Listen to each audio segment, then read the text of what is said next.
Olá, querido irmão. Olá, professor. Que a graça e a paz do Senhor esteja no seu coração e na sua mente neste momento. Se puder, abra sua Bíblia na carta de Paulo aos Romanos, capítulo 3, versículo de 9 a 18. Vou ler esses versículos na versão Almeida Revista e Atualizada. Nosso tema é: a sentença do pecado é universal. Sermão expositivo. Que se conclui? Temos nós qualquer vantagem? Não, de forma nenhuma, pois já temos demonstrado que todos, tanto judeus como gregos, estão debaixo do pecado. Como está escrito: não há justo nenhum sequer. Não há quem entenda, não há quem busque a Deus. Todos se extraviaram, a uma se fizeram inúteis. Não há quem faça o bem, não há nenhum sequer. A garganta deles é sepulcro aberto, com a língua urdem e engano. Veneno de víbora está nos seus lábios. A boca eles a têm cheia de maldição e de amargura. São seus pés velozes para derramar sangue. Nos seus caminhos há destruição e miséria. Desconheceram o caminho da paz. Não há temor de Deus diante deles. O apóstolo Paulo, nesse texto, faz duas afirmações. A primeira: todos nós somos culpados diante de Deus. A segunda: longe de Deus não há justiça para a humanidade. São sentenças duras e conclusivas. O apóstolo Paulo salienta a culpa universal da seguinte maneira. Primeiro ponto: a sentença é sobre os que vivem na prática do pecado. Versículos de 9 a 12. Porque quem vive na prática do pecado não é justificado por Jesus. Versículo 10. Uma pessoa que vive na prática habitual do pecado não é justificado por Jesus, porque a justificação é feita pela fé e só acontece para quem já recebeu a graça de Deus, Jesus Cristo. Isso implica uma mudança de vida e um abandono do pecado deliberado. Embora a justificação não dependa das obras, mas da fé em Cristo, ela produz uma nova natureza que não deseja mais viver sob o domínio do pecado. Porque quem vive na prática do pecado é desinteressado e alienado de Deus. Versículo 11. O pecado afasta o ser humano de Deus, faz com que as pessoas vivam absolvida no mundanismo. Porque quem vive na prática do pecado cria os seus próprios caminhos. Versículo 12. O pecado leva a um afastamento de Deus e de seus planos. Em Provérbios 14, 12 está escrito: há caminhos que parecem reto ao homem, mas no final conduz à morte. Segundo ponto: a sentença é sobre os que têm a linguagem perversas. Versículo 13 e 14. Pois quem tem a língua perversa envenena a si mesmo e aos outros. Versículo 13.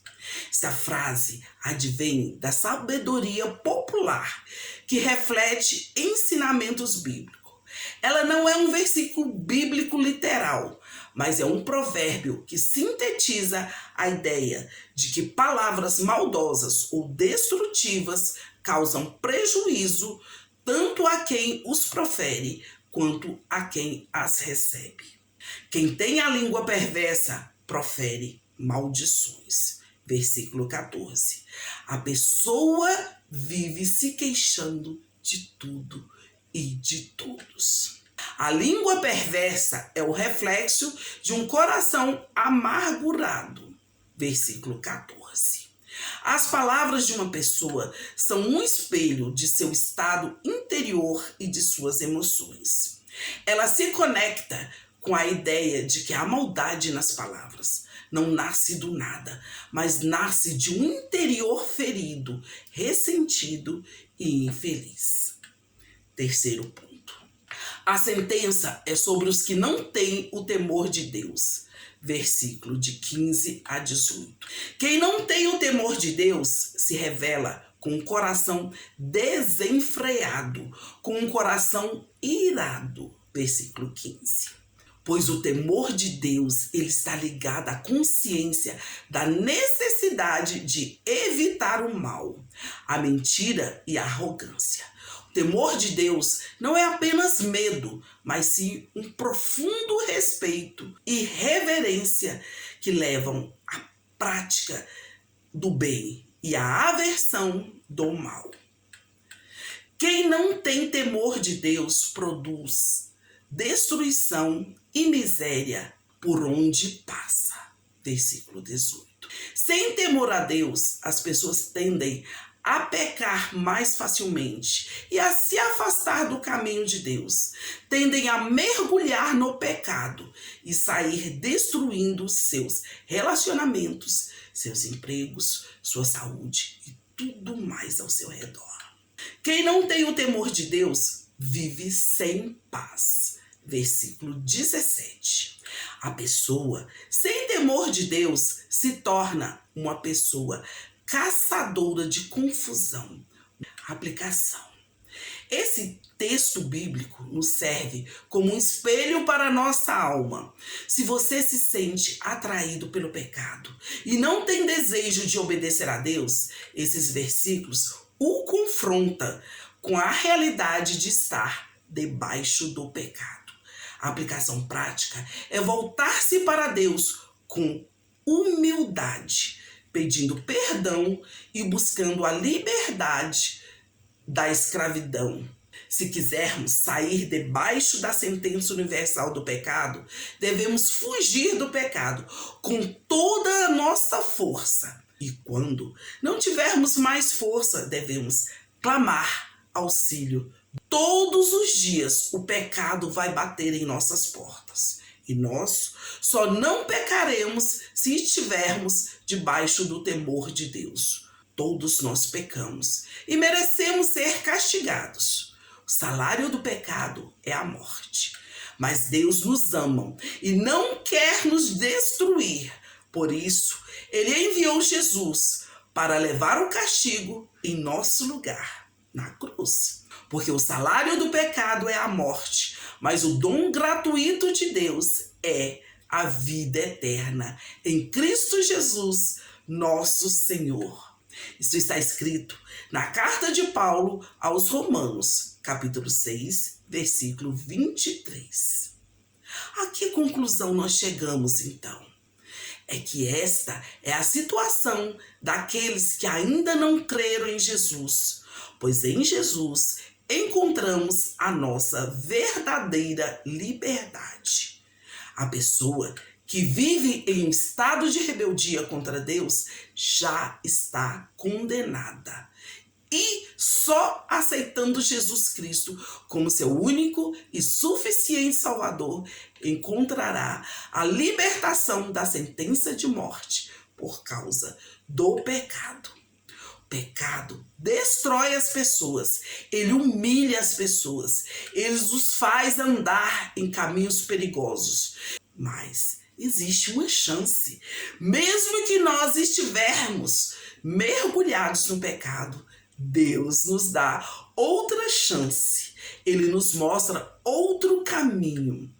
Deus te convida para o caminho do arrependimento. Deus não te pede para fazer nenhum sacrifício. Ele só se agrada de um ser humano que tem um espírito arrependido e um coração voltado para Ele. Os sacrifícios que agradam a Deus são um espírito quebrantado, um coração quebrantado e contrito, não desprezarás. Isso está escrito no Salmo 51, versículo 17. Se você, meu irmão, se você, meu amigo, está vivendo nessa situação, se você está vivendo na prática do pecado, e tem a linguagem perversa, se você está vivendo longe do temor de Deus, mas hoje você compreendeu que você precisa mudar o rumo da sua vida, eu te convido a aceitar Jesus Cristo como seu único e suficiente Salvador e mudar a sua vida. pois só Ele pode te tirar da sentença de morte. Só Ele pode te trazer para o reino do amor de Deus.